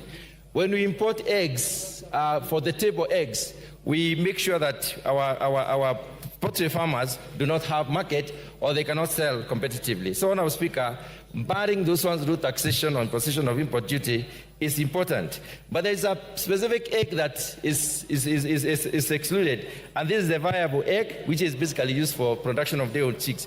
That is an input. It is not for the table. Honourable Speaker, eco-levy has been introduced in some of the issues, and I want to specifically dwell on the tires. Honourable Speaker, many of the people speaking in the social media are alluding to the fact that tires especially for the wheelbarrow, for the motorbikes and others have a tax. The tax has been removed, and it is important for Kenyans to know that the motorcycles that have got a duty on them and those that are fully imported when they are fully assembled, not the ones that are assembled in Kenya. Specifically on agriculture, Honourable Speaker, the VAT on cane transportation has been waived off, and this is important for purposes of reducing cost to the farmers. Let me talk about the issue of alcoholic beverages.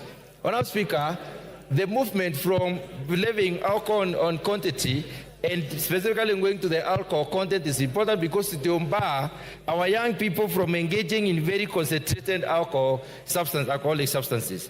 Honourable Speaker, there has been an exemption of duty, a proposal for exemption of duty within this report for the beverages originating from sorghum, millet, and cassava. What this does, Honourable Speaker, is basically to to improve the production of these particular commodities and therefore encourage production of other beverages through them. Honourable Speaker, there has been improvement within the report of disposable income. This is as a result of, for instance, levying 5% of the gross income on the per diems as the waiver, which will increase the disposable income as opposed to the previous 2000. Honourable Speaker, the inclusion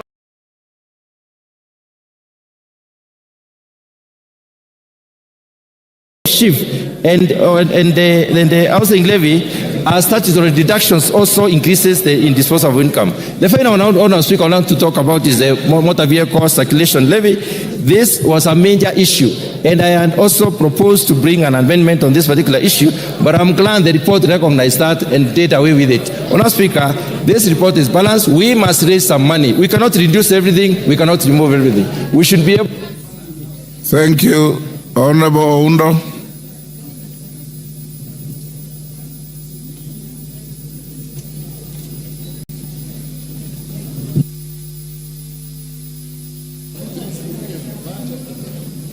Thank you, Honourable Speaker. It has been a long wait, but it's worth it for the people of Funyula and the people of Samia. Honourable Speaker, on the onset, a finance bill is meant to cure two issues: to make proposals for revenue raising for that particular financial year, and to make administrative changes to existing financial or revenue raising measures and taxes of that kind of a nature. Honourable Speaker, as I stand here today, I join the Kenyans all over the country who have been very unequivocal that they reject this particular bill. And they reject it emphatically, and they have got very valid reasons to reject it, Honourable Speaker. I'm here to represent the people of Funyula because there's an established principle, no taxation without representation. So, Honorable Speaker, I'm here on behalf of the people, and I state what the people of Kenya have told me. Honorable Speaker, just perusing through the draconian measures contained in this bill, Honorable Speaker, clearly indicates that drafters of the bill are sadists, are impervious to the suffering of the people of Kenya, and I call upon the cabal and the quotator that presented this bill to go and soul search and find out, are they part of the Kenyan people or they are part of the oppressors? Honorable Speaker, in all fairness, how would you impose an income tax on an asset? How? I mean, a car is an asset. It's not an incoming generating activity. How do you impose income tax on an asset? Honorable Speaker, how do you impose income tax on the very basic things? Bread, sanitary pads, whatever they call it. In our days, where they used to call them napkins, now they are called pampers. During our days when we were parents, they were called napkins. How do you impose VAT and increase the cost of all those things in such a draconian manner in hard times, Honorable Speaker? Honorable Speaker, they will pontificate that they have made changes to the bill, that the benevolence of the Almighty, whether the Almighty God or whatever, has instructed them to make changes to the bill. Honorable Speaker, and I still hold my position that a committee report does not navigate or does not negate a bill. It's just a committee report. It can either be carried or it can be failed. So I want to tell Kenyans wherever you are, this is a red herring, this is a gimmick, do not fall onto it. Be relentless in your push, be relentless on harassing your MPs to make sure they protect the rights and interests of the Kenyans, Honorable Speaker. Honorable Speaker, as we stand here, we have passed two finance bills under this regime. We have passed this second one, we passed the first one, this is the second one, under this regime. They keep on gloating that we have reduced the fiscal deficit. That from 6 point something to 3 point something, Honorable Speaker. And I want Kenyans to understand this. Any reduction in fiscal deficit must be commensurate with improvement in GDP growth rate. Honorable Speaker, the GDP growth of Kenya has stagnated at 5%. And the World Bank estimates this year indicates likewise it will remain the same at 5%. So the so-called fiscal reduction of fiscal the deficit is a paper story, has no impact at all on the ground. Honorable Speaker, we need to be very careful. This is a country of close to 50 million Kenyans, and all Kenyans must be treated equally without discrimination.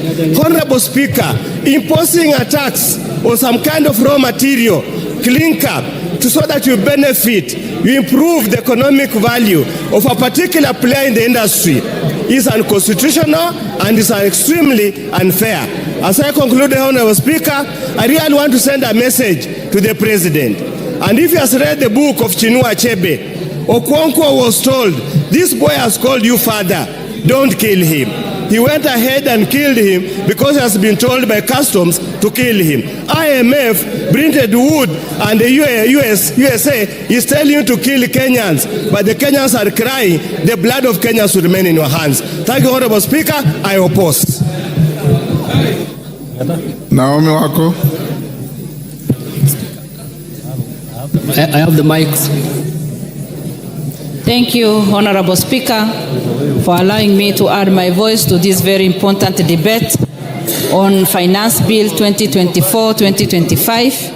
And from the onset, I confirm that I support and also congratulate the committee led by Kimani, as he has done very well together with his committee, and also having gone through the report. I congratulate the committee because they have put into consideration the many concerns that Kenyans have brought through public participation. As I say that, Honorable Speaker, it is unfortunate that our young people have been on the streets for the last few days, and some of them have gone through challenges because of that. Others have been injured. and that is just because somebody somewhere is spreading lies, talking a lot of lies to the nation and misleading the nation. It is unfortunate that today we are here debating on finance bill and also telling Kenyans how that finance bill will help us to facilitate the budget that we passed last week. Honorable Speaker, I have been visiting some of the ministries, and anytime you go to the Ministry of Transport, you go to Health, and you go to different ministries, you find our honorable members, colleagues, waiting to be served and demanding for projects to be taken to their constituencies. And unfortunately today, they are here fighting the methods of financing our budget and supporting the budgets they have been pushing for. When some of us are here in the House and debating and trying to push the agenda for the government, them they are moving from one place to the other, looking for opportunities to do businesses in the ministries and with the Kenyans, and today they are here fighting and misleading Kenyans. Honorable Speaker, the most important thing that we can do today, it is to help our government to be self-reliant. And by doing that, we will be able to reduce the dependence on foreign assistance, the finances that we receive from there. When we took over this government, it is quite clear that the economy was very bad. But today, we are not there. Honorable Speaker, I support this finance bill because for the first time, you remember very well that pastoralists lost their livestock, 80% of our livestock. And for the first time, 1 billion has been put in the budget, which this finance bill will support. For the first time, the school feeding program has been well catered for. For the first time, the teachers, 20,000 teachers will be added, and again, after employing 50,000 teachers.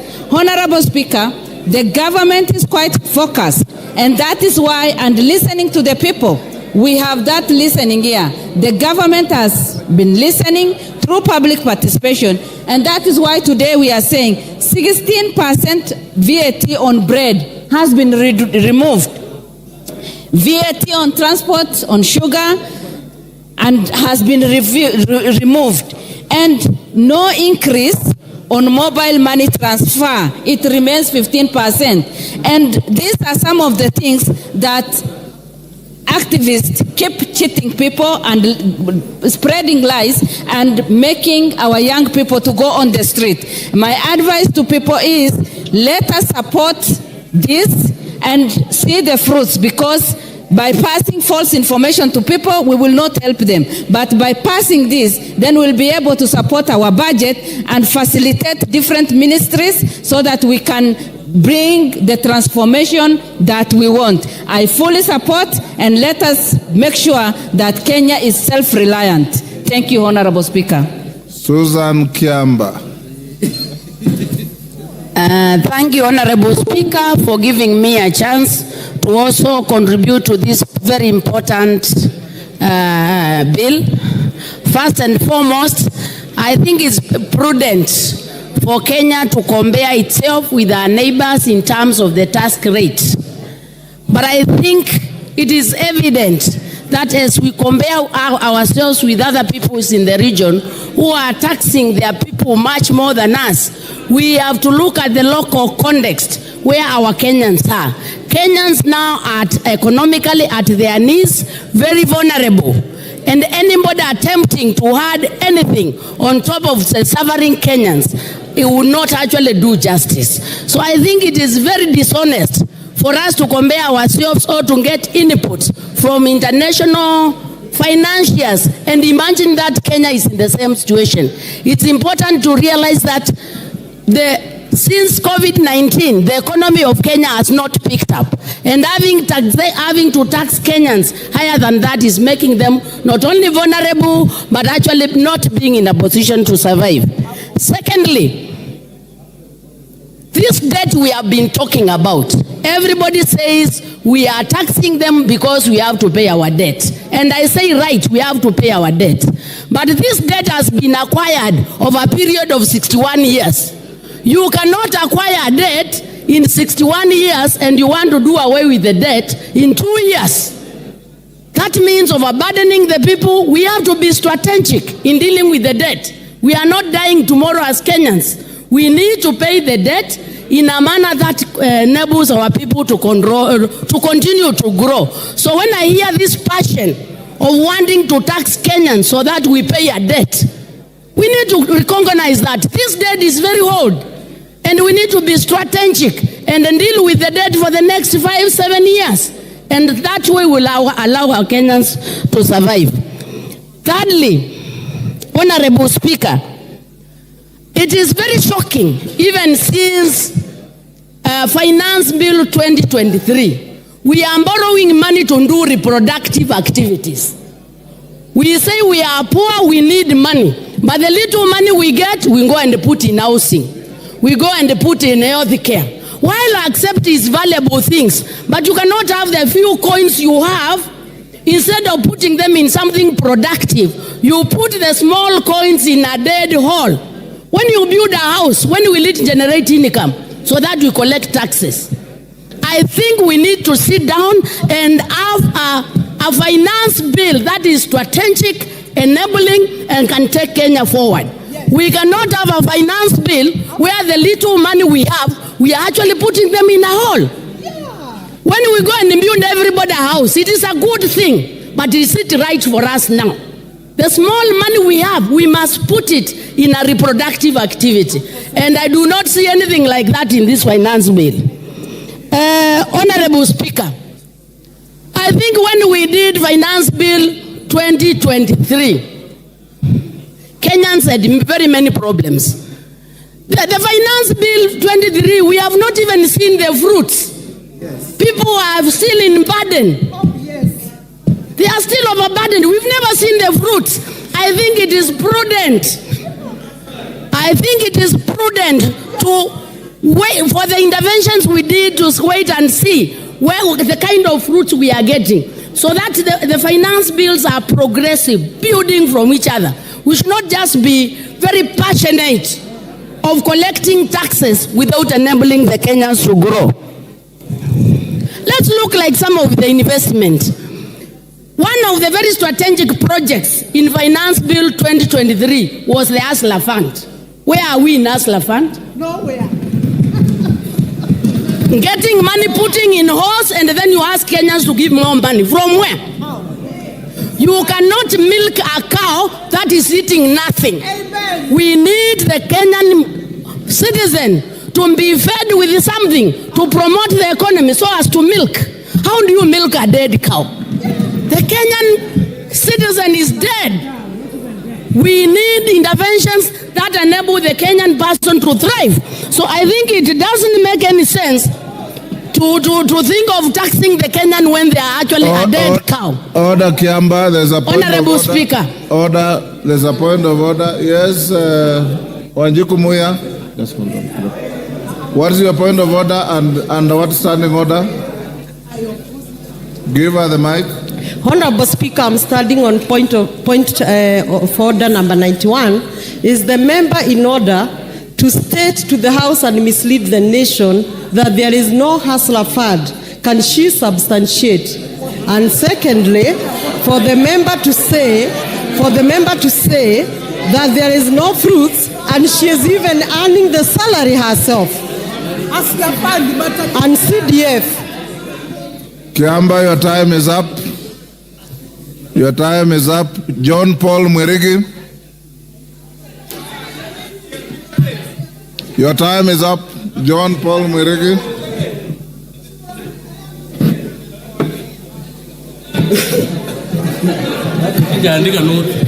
Check. Okay, thank you very much, Madam Speaker. Madam Speaker, I rise also to contribute on this motion, on this bill, Madam Speaker. Madam Speaker, the Kenyan citizens, Madam Speaker, sent us to this house, Madam Speaker, to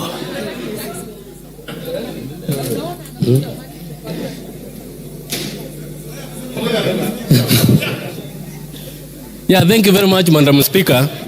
And Madam Speaker, I rise to contribute on this bill. And Madam Speaker, this bill has come on the at the right time, Madam Speaker. I remember 2 weeks ago, Madam Speaker, we were in this house when we were passing the budget, Madam Speaker. And this finance bill, Madam Speaker, is targeting, Madam Speaker, to fund the budget which we passed in this house, Madam Speaker. Madam Speaker, the Kenyans have been fed with lies, Madam Speaker, that there are some taxes which have been introduced, Madam Speaker, which will harm them, Madam Speaker. But I rise to inform them that the tax which they are being informed that for the brand, Madam Speaker, the vehicle tax, the cooking oil, Madam Speaker, the M-Pesa, Madam Speaker. Yesterday, Madam Speaker, we stood and said that the Kenyans have sent us, Madam Speaker, and all of these were dropped, Madam Speaker. Madam Speaker, this finance bill, Madam Speaker, is targeting to improve the economy of this country, Madam Speaker, whereby the contribution which will be made or the taxes which will be collected through this finance bill, Madam Speaker, will help to improve the infrastructure of this country, Madam Speaker. I am a happy member of Parliament, Madam Speaker, because my constituency, Mr. Speaker, will benefit with 50 million, Madam Speaker, to electrify, Madam Speaker, my villages within this constituency of Igembe South, Madam Speaker. Number 2, Madam Speaker, my NGCDF, Madam Speaker, is going to be ended with 10 billion, Madam Speaker, whereby at least I will receive more than 30 million, Madam Speaker, on top of what I normally receive annually, Madam Speaker. These funds also will help me, Madam Speaker, to do more work for my people, Madam Speaker. Madam Speaker, I am a happy person since most of my farmers, Madam Speaker, they normally farm, but their produce, Madam Speaker, does not reach the market, Madam Speaker. This is because most of the people have invested in importing things from outside, Madam Speaker. But through the imposition of tax from those imported goods, Madam Speaker, this will see that the farmers, Madam Speaker, who normally farm canola and sunflower, Madam Speaker, will have a better market within the country, Madam Speaker, since the cooking or the honeydew oil, Madam Speaker, from within will be used to improve our industries, Madam Speaker. Also, Madam Speaker, on the poultry farming, Madam Speaker, my farmers, because most of them, Madam Speaker, normally farm poultry, Madam Speaker, the imposition of tax on the imported eggs, Madam Speaker, will see them access the market well, since the internally produced eggs, Madam Speaker, will be readily available in the market, Madam Speaker. Madam Speaker, also I am a happy person since when during the weekend, Madam Speaker, most of my people sent me to reject, Madam Speaker, the imposition of the tax on the brand, Madam Speaker, and I would like to inform them that, Madam Speaker, this tax is not there, Madam Speaker. With all those, Madam Speaker, I beg to support. Thank you. The Honorable Member for Bamachoge Borobu, Honorable Obadia Bironga.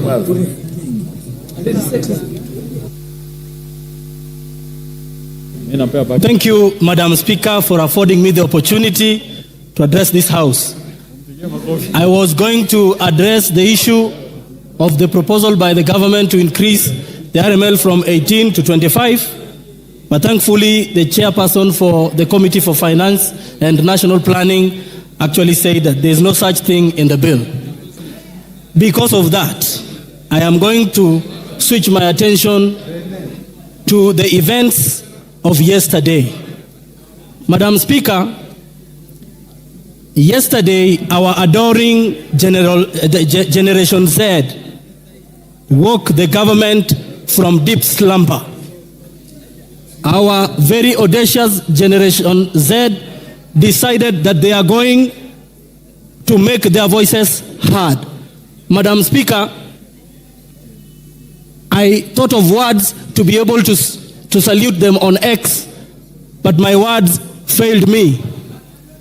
Madam Speaker, I was wondering, since I didn't do them justice on X yesterday, and this is the point at which I want to ask for the attention of every member here, because this generation is our future. And as I thought about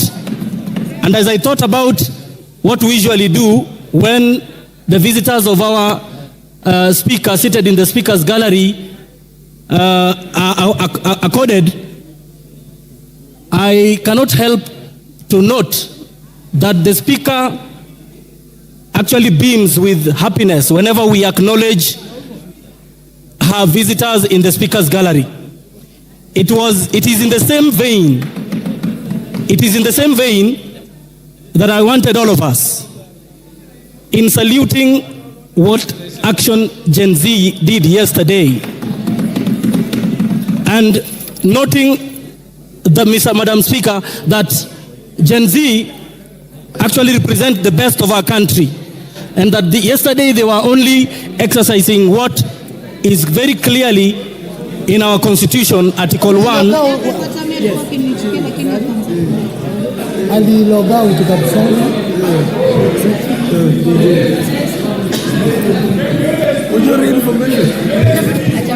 Yes, you may proceed, because I hear it's your maiden speech. So. Now, thank you so much. And so, in honor of Gen Z action yesterday, I wanted to ask all of us to stamp our feet in recognition of what they did yesterday, because it was all constitutional. Thank you, Madam Speaker. I thank you. The Honorable Member for Githunguri.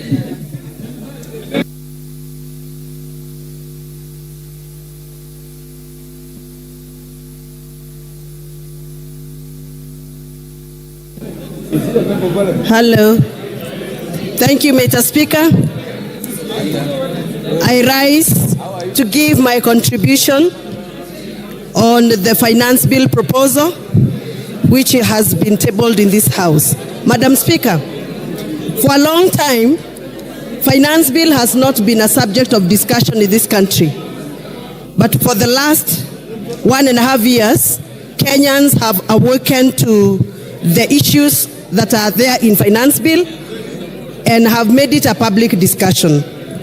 Madam Speaker, I had attempted to speak earlier on in the floor because I am a user of sanitary towels. And as a user, as a mother, as a woman leader, I am greatly concerned that the price of sanitary towels and diapers is not only going to affect the mothers and the users of those items, but it's going to affect the budget of individual homes. I have interrogated the proposal of the finance bill very deeply, Madam Speaker, and I've realized that there are promises flying around. The excise duty that was proposed on sanitary towels and diapers has been removed. Or rather, there is a recommendation from the Committee of Finance to remove excise duty on imported sanitary towels and diapers. However, Madam Speaker, the raw materials that are being used by local manufacturers are subjected to VAT. And if those raw materials are going to continue being subjected to VAT, the manufacturers will have no choice but to pass the cost of that VAT to the users. And therefore, Madam Speaker, if we do not remove VAT on raw materials that are making sanitary towels in Kenya for local manufacturers, we are still going to have expensive sanitary towels and diapers. Madam Speaker, currently there are children who do not go to school when they are on menses because they cannot afford sanitary towels. If we add extra price on cost of sanitary towels, we are going to deter lives of many girls who can become powerful women in this country. Madam Speaker, in the spirit of making laws, we cannot make laws to obscure other laws.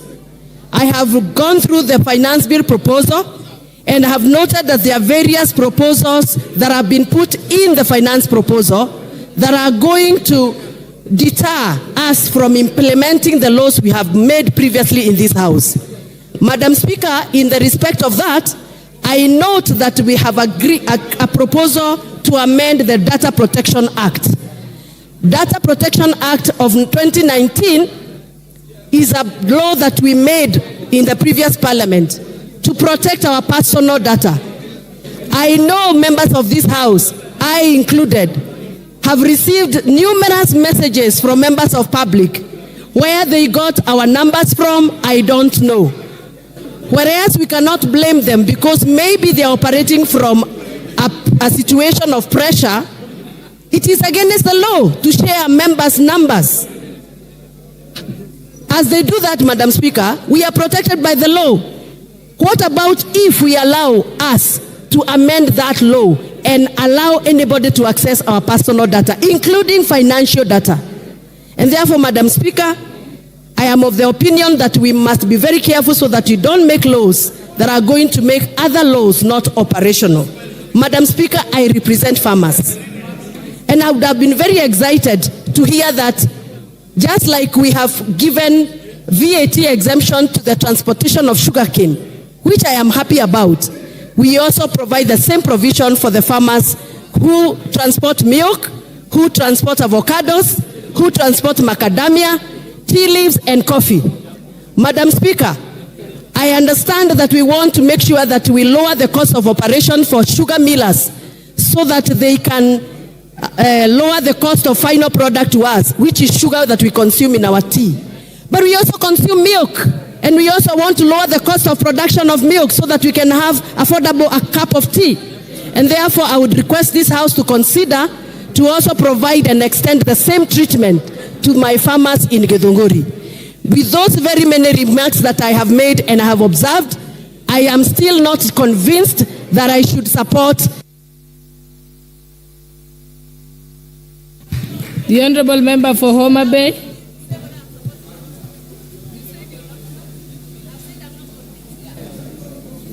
The Honourable Member for Homa Bay.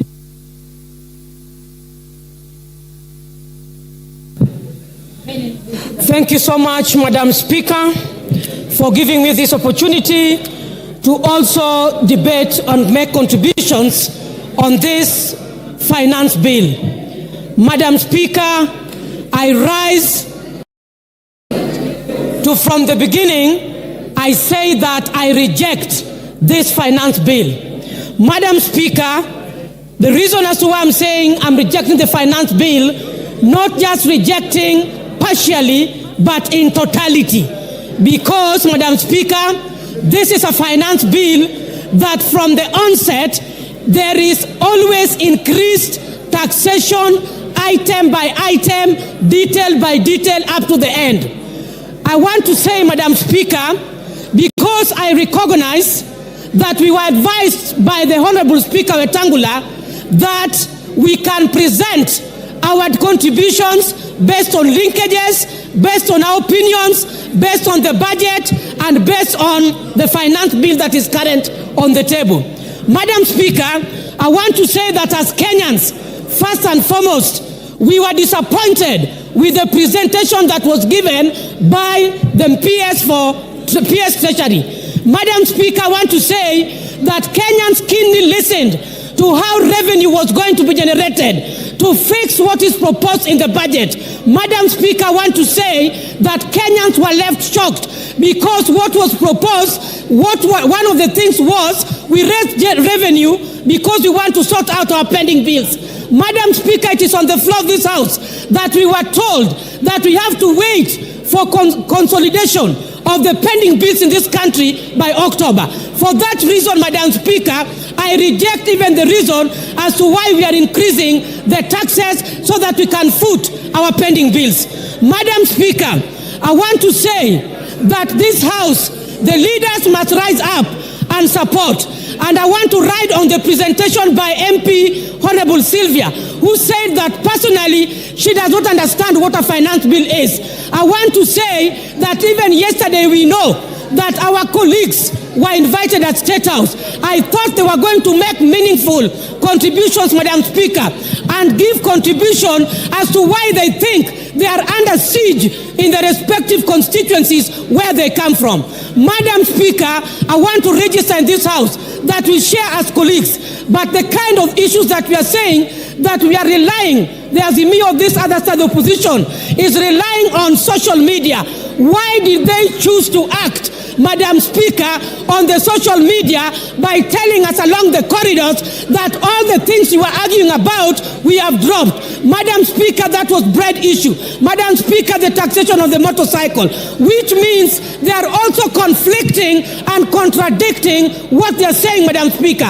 Why did they also choose to act on the issues of social media? Why did they choose to respond to the Fourth Estate? Madam Speaker, I want to say that public participation needs to be redefined in this House. Yesterday when we watched over the television, Madam Speaker, I saw a desperate minority whip. That is, I saw a desperate Honorable Whip Osoro, when he was very desperate of trying to convince Kenyans and deeply thinking on how taxation on bread has been dropped, on how taxation of motorcycles have been dropped. I saw a desperate and so much a person who is under pressure. Madam Speaker, I want to say that we must stand firm on the floor of this House and rise beyond numbers. Issues of numbers does not arise when we are talking about finance bill. Madam Speaker, I want to say that finance bill 2023 can... Songa, Honorable Sambal Atandi. Thank you, Madam Speaker. Madam Speaker, I want to make a few observations. Madam Speaker, the anchor document that the finance bill draws its contents and which we passed in this House is known as budget strategy paper, medium-term budget strategy paper. Madam Speaker, that document, if you look at it, it is anchored on two important principles. The first principle is that the budget document needs to be predictable. The budget document needs to be predictable. The finance bill needs to be predictable. It also needs to be certain. The reason why this is anchored in this document is because, Madam Speaker, investors and businessmen, when they want to do business in a country, they must be certain that the tax laws that will prevail are long-term and that they are able to allow them to plan their businesses. Madam Speaker, before I joined Parliament, I used to work in the banking sector. And Madam Speaker, we could engage business people and we help them to draw strategies for business. One of the things that we look for when we are doing this, Madam Speaker, is that how will the tax environment obtain in the next 2, 3, 4 years? Madam Speaker, if you look at this tax bill, if you look at this finance bill, Madam Speaker, we just did finance bill last year. And even before the businesses take advantage of the finance bill which we enacted, the incentives which we provided, shortly we have a new finance bill which is overturning those benefits. Madam Speaker, this is the reason why, Madam Speaker, I want to oppose this finance bill, because it is taking away the benefits that we gave to businessmen just the other day and taking them away. Madam Speaker, for instance, a tax like import declaration fee. In the last finance bill, we had lowered this tax because we realized that there are so many raw materials which our companies need, our industries need, which we must import. Now, in this finance bill, that tax has been raised by 1%. Honorable Speaker, this is going to hurt the manufacturing sector. I have heard many members claim that this finance bill is good for manufacturing sector. It is not, because the raw materials which we are going to rely on to produce, and this country does not produce a lot of raw materials, we are going to import them at a high fee. Secondly, Honorable Speaker, there are some taxes that have been introduced, such as VAT on financial services.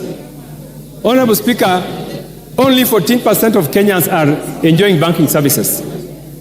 In most African countries and developed countries, you find that about 50% of citizens are enjoying banking services. Now, if we introduce 16% VAT on financial services, Honorable Speaker, you are telling many Kenyans not to enjoy banking services. This is going to be a serious drawback in our campaign to have many Kenyans get banked. But Honorable Speaker, this also applies to the new tax which we are introducing on mobile money transfer. Honorable Speaker, there's a tendency for this House to continue to tax money transfer services.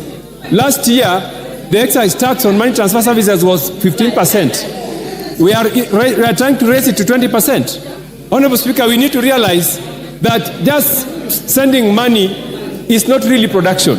So if we continue to tax people because they are using money mobile transfer services, it is very unfair. Honorable Speaker, as I conclude, one of the reasons why we do not meet our tax targets is because of something we call taxpayer morale. Honorable Speaker, the reason why somebody will willingly pay tax is because if their morale is boosted. This bill does not boost taxpayer morale, and I foresee a situation where taxpayers will refuse to pay their taxes. And this is happening, Honorable Speaker. If you go to KRA, the officers in KRA are merely collecting bribes because taxpayers are refusing to pay tax. They rather keep the tax, and when officers of KRA go, they bribe them. So, Honorable Speaker, we need to have a tax